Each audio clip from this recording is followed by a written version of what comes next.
All right, so this video is a precursor to something called the difference quotient. Taught the difference quotient for years. Students really struggle with it for some reason. Okay, so this is my attempt at breaking it apart into two pieces, hopefully to make it simpler. So we're not going to get into difference quotient here, but we're going to focus on the part of it, the f of x plus h part. And you don't have to know difference quotient to be able to do this. All right, so we're just going to focus on f of x plus h because that seems to be the most difficult component of the difference quotient. So let's see.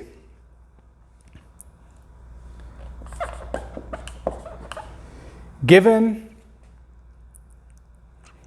that, or let's see. Let's word this differently. Given f below, determine f of x plus h, okay? So that will be the set of instructions we follow for every example in this video. And each time we do a new example, I'll give a different f function. And no matter what the f function is, we'll determine f of x plus h. So let's start with the f function. F of x equals 1/3 x minus 5. And we want to determine f of x plus h. So f of x plus h just means that x plus h is the input to the function. And in this function, here's our function definition. If I replace x with x plus h, it means that I replace all of the x's with x plus h, even this guy here.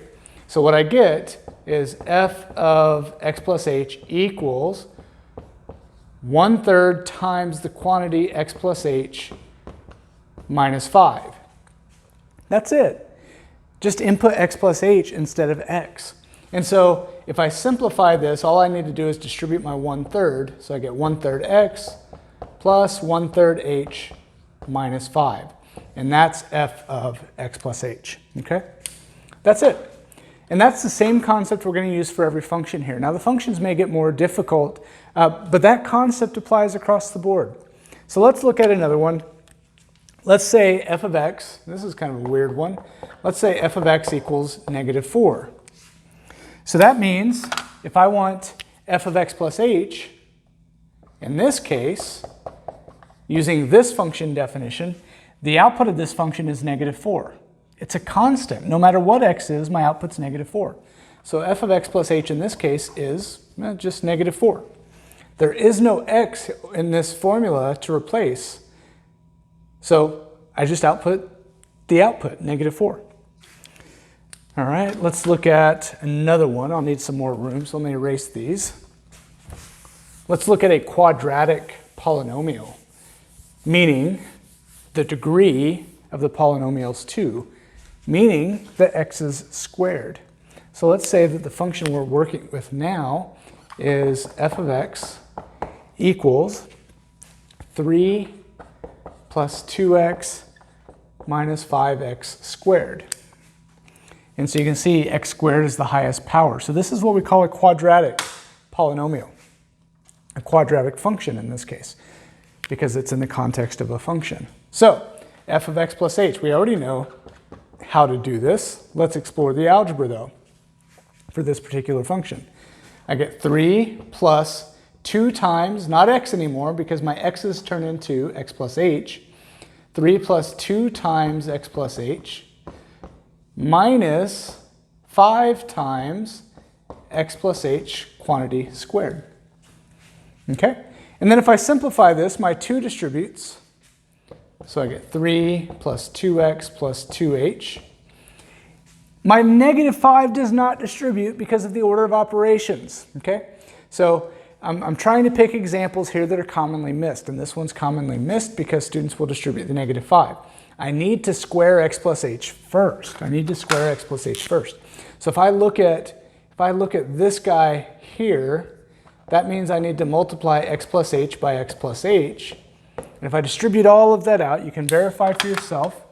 I get, let's bring down my -5, and I still need to multiply that by what this is.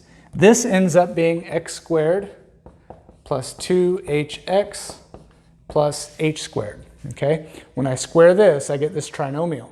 And then, now that the squaring is done, then I can do the multiplication in my next step, which of course is done through distribution. So I get 3 plus 2x plus 2h minus 5x squared minus 10hx minus 5h squared. And unfortunately, there are no like terms here to combine, so that is the final answer. That is f of x plus h completely simplified, okay? Let's do another one. Again, same concept over and over and over again. All right, so the next guy, f of x equals the absolute value of x minus 3 plus x. Okay? So here, f of x plus h, let's try this marker, f of x plus h equals the absolute value of x plus h minus 3, right? I just replaced my x's with x plus h, plus x plus h. And now, because of these absolute values, and if what were inside were a number, I could easily determine its absolute value. But because what's inside here are unknowns, there are variables, x and h are both variables, we don't know what they are, we can't do any simplifying here. Other than if there were like terms, we could combine them on the inside. But we can't mix anything on the inside of an absolute value with something on the outside. So that's it. We can't do any further simplifying in this case because we have unknowns inside the absolute value, okay? Let's do one more example. Let's look at a power that's higher than 2. So let's look at a cubic function. A cubic function. So let's say our function that we're doing this f of x plus h on, let's say f of x, the definition of f is x cubed. Then, well, no big deal, right? Same concept over and over and over. Let's work vertically like good mathematicians do, right? F of x plus h equals, well, plug x plus h in for x. So we have x plus h cubed instead of x cubed. So now cubing this means multiply it by itself 3 times. So we have x plus h times x plus h times one more x plus h. And luckily for us, we already know that if we multiply x plus h times x plus h, we get x squared plus 2hx plus h squared. And then we have to take that times the remaining x plus h, okay? So now it's a game of patience for sure. So let's do this. We need to distribute all the terms here through all the terms there. So if I do that, I get x cubed. I get x cubed plus hx squared. I recommend putting the variables in alphabetical order so that you have a same order across the board and it makes it easy to recognize like terms, okay? You'll see that soon. All right, then I do the same thing with my 2hx. I get 2hx squared plus 2h squared x. And last I have my h squared, so I get plus h squared x plus h cubed. Again, just be very patient.